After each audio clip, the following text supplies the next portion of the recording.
So first of all, I think there are 4 types of documentation.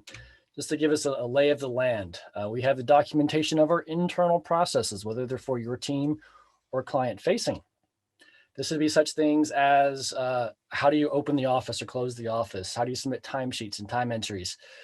And it's this type of stuff that we'll probably talk the most about today because we're talking about how you document your documentation. So that tends to be a type of internal process.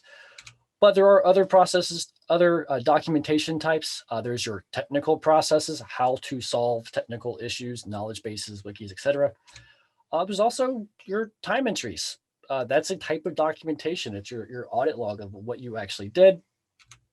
And of course, client asset documentation, which is what already exists, including passwords.